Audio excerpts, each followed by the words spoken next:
Hello, my name is Julian, and I would like to welcome you to the JetSurf family. Today, I would like to introduce you everything you will receive with your board, as well as what to do before the ride, after the ride, and some technical features connected with this board. The board comes inside the bag together with a stand, a towel for cleaning the board, a charger, basic tool bag with side fins, a center fin, and technical certificates together with the manuals. First, I'd like to introduce to you the main parts of the board. The fuel tank is 2.8 liters, and you need to pre-mix your 95 octane gasoline with fully synthetic oil in a ratio of 50:1. For your imagination, for 5 liters of gasoline, you need 100 milliliters of oil. For 10 liters of gasoline, you need 200 milliliters of oil. These 2.8 liters give you approximately 50 to 55 minutes in the water. It is very important to take out your fuel tank once you finish riding and during transport, because due to warm weather, the gasoline can expand and damage your board. The 4 steps how to remove your gas tank. First, undo the Velcro strap. Second, unconnect the fuel line. Third, unconnect the pump connector. Fourth, unconnect the air pipe. The exhaust and cooling system. The engine and exhaust are cooled by water. The water travels from the bottom of the jet pump through the board, cooling the engine and exhaust, and then out the board. It is very important to check that water is coming out of the board. If water is not coming out of the board, stop immediately because you can damage your exhaust or, worst case, burn your engine. Usually what happens is you soak up a piece of plant or some sand which gets stuck in the cooling pipes. It is very important to check your pipes to make sure nothing is stuck inside. At the end of the exhaust is the silencer. It gives you less decibels so the board is not as loud as it was before. For cleaning and flushing your board after riding in salt water or for storage, I recommend you take out the silencer.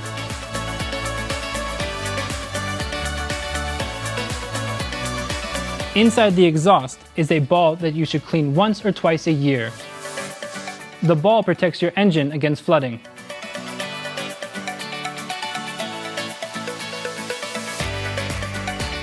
The jet pump is located in the middle, and it soaks up water from the bottom.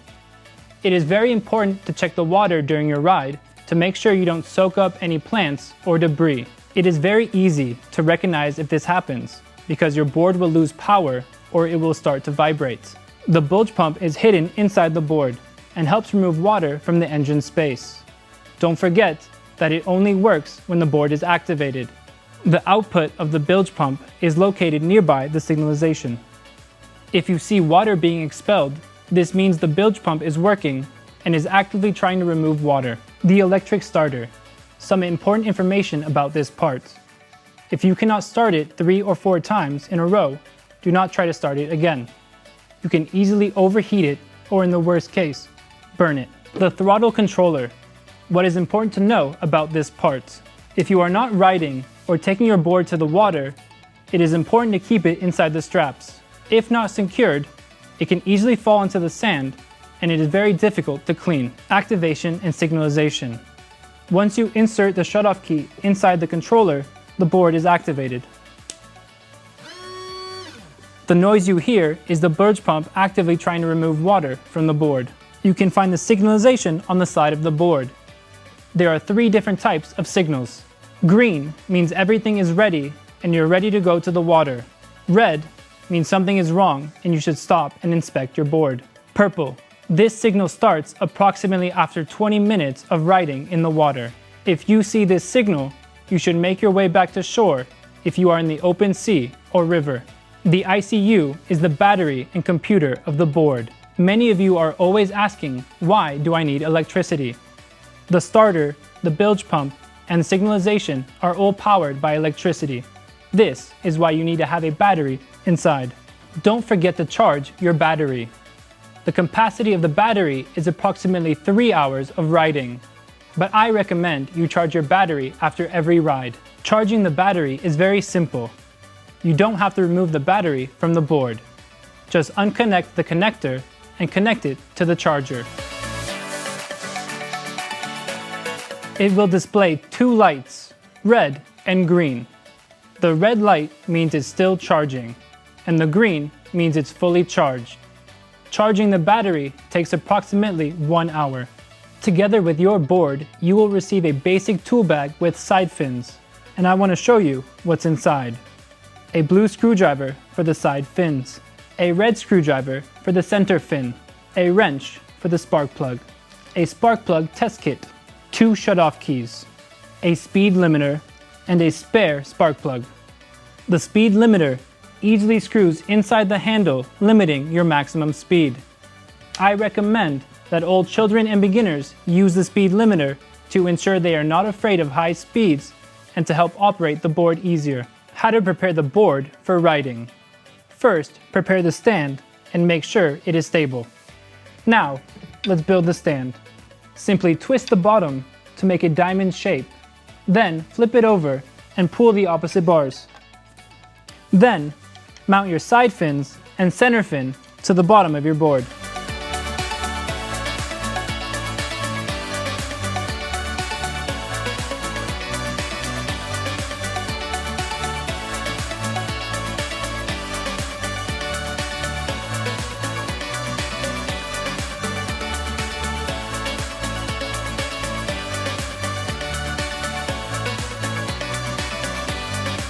Then, open the engine cover and check if all connectors and plugs are connected well.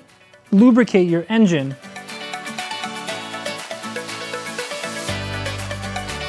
and fill your gas tank.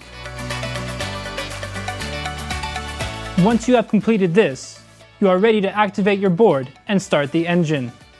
Please start the engine for 5 to 10 seconds to warm it up and not to overheat it.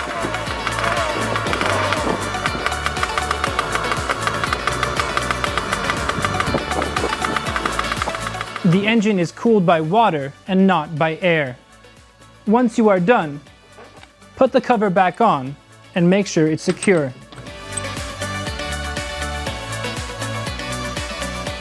Then you're ready to go. How to bring the board to the water. Grab it by the handles and the body of the board. Please do not use the straps for carrying. You can easily damage them. Once you are in the water, make sure the depth of the water is at least knee deep. The reason for this is because you can damage the fins or soak up sand in the impeller. Now, I want to show you 3 types of starting procedures. If you are goofy, then your right leg is in front and your shutoff key is strapped to your right wrist, and you are standing on the right side of the board when taking off. If you are regular, it is exactly the opposite. You hold the board handle with the throttle controller and make sure you have space to operate the throttle. Insert the shutoff key with your left hand, then grab the left handle. The jet surf will start automatically in 2 to 3 seconds, then you have to push the throttle. If you don't push the throttle, the board will turn off in a couple of seconds because there is no idle. You have 3 options on how to start from shallow water. The first, lay down on the board. Keep your arms bent and keep your body on the board. This will help you with better manipulation. The second, put your knee on the board and don't push much. Once you push the throttle, place your other knee on the board. The third, your foot starts inside the back strap. Once you push the throttle, place your second foot inside the front strap. How to start from deep water. You have 2 options. The first, be on the side of the board and grab it the same way you would normally start. Once you push the throttle, try to jump up with your body onto the board. The second, you can lay on the board from the tail. And once again, just like you would normally start. During every start, don't be afraid to accelerate more to reach sliding speed as soon as possible. How to stand up. Once you are on your knees, place your back foot into the back strap first. Then, the front foot inside the front strap while still holding both handles for more stability. Don't forget to maintain constant speed to help you be able to stand up. The throttle cable is strong. You can use it as a support to help you stand up. Every time you take the board out of the water, you should always turn on the engine and remove the water from the exhaust.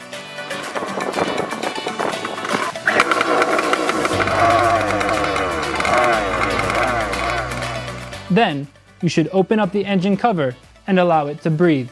This is very important. I also recommend opening the fuel tank for a moment to release the pressure, then close it. After you finish riding, make sure to turn on your engine and remove the water from the exhaust.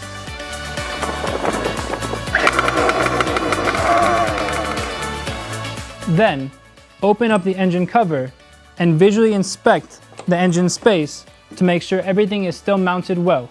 Leave it open. Then, flush your board and lubricate. This is also very important. Then, allow it to dry.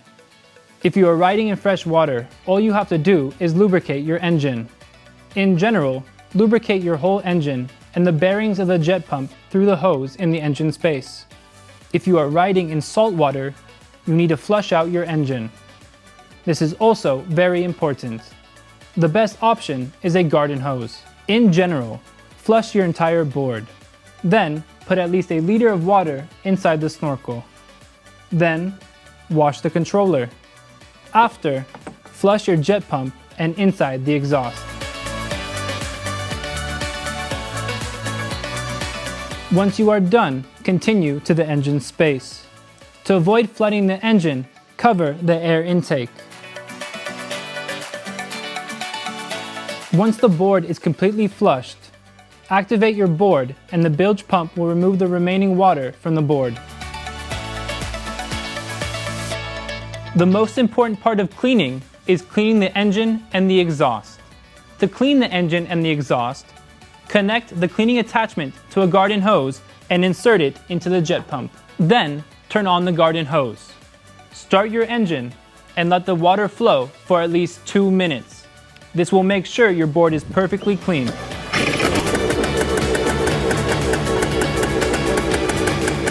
How to store the board when you're not using it. First, take the rest of the gas out of the fuel tank. Don't forget, leave the engine cover open to allow it to dry. Remember to charge your battery approximately once a month. Also, lubricate your engine. You can store your board horizontally, like this, or vertically as well. How to transport your board. Most people transport their boards with their cars, but you can transport your board by plane as well. And I would like to explain to you the main differences. If you are traveling by car, all you have to do is remove the fins. I also recommend you remove the fuel tank as well. Then, all you have to do is pack up your board and you're ready to go. Traveling by plane is more complicated. Based on our experiences, we have a few tips we would like to share with you. The board must be completely dry and cannot smell like gas. What I recommend is using deodorant or cologne and spraying inside your board. The fuel tank must be unconnected as well as completely dry and empty.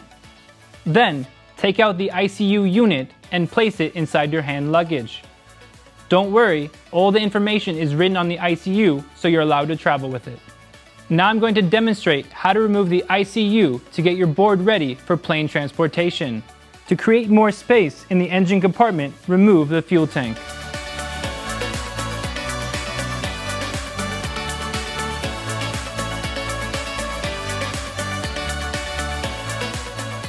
Once the fuel tank is removed, you can find the ICU on the left side towards the board's nose. The ICU is connected via 2 main connectors, the main connector and the starter connector. First, disconnect the main connector. For easy disconnection, lift the pin up and disconnect the main connector. Secondly, disconnect the starter connector. For every disconnection, it is recommended to push the connector case by pushing your finger or screwdriver inside the plastic insert, and then disconnect the starter connector. Eventually, unscrew the 2 screws on the bottom of the iron holder and remove the ICU.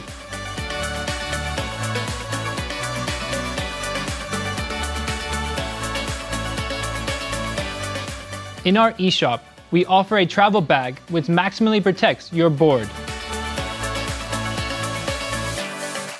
If you don't have this bag, don't worry.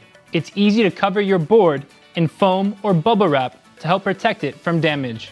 Don't forget to tell your airline company that you're flying with your board. I recommend that you tell them you're flying with a surfboard.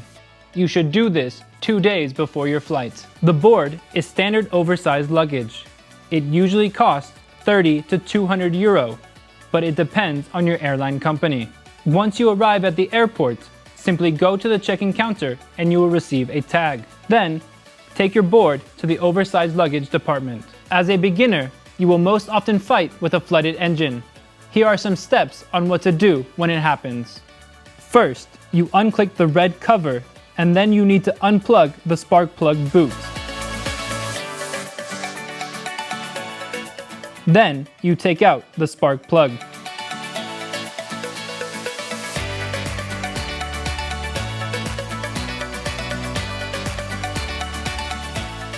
Check the spark plug, and if it is wet, then dry it with a towel or tissue. After, tilt the board on the side of the spark plug. Then, you will rotate your jet pump manually by hand to get the water out. If you see water coming out, this means that your engine was flooded. Then, insert your shut-off key inside the controller and activate your board. Once the magnet is activated, place the magnet on the signalization here. It will rotate automatically and the rest of the water will get out of the engine. Then assemble it back together and start the engine.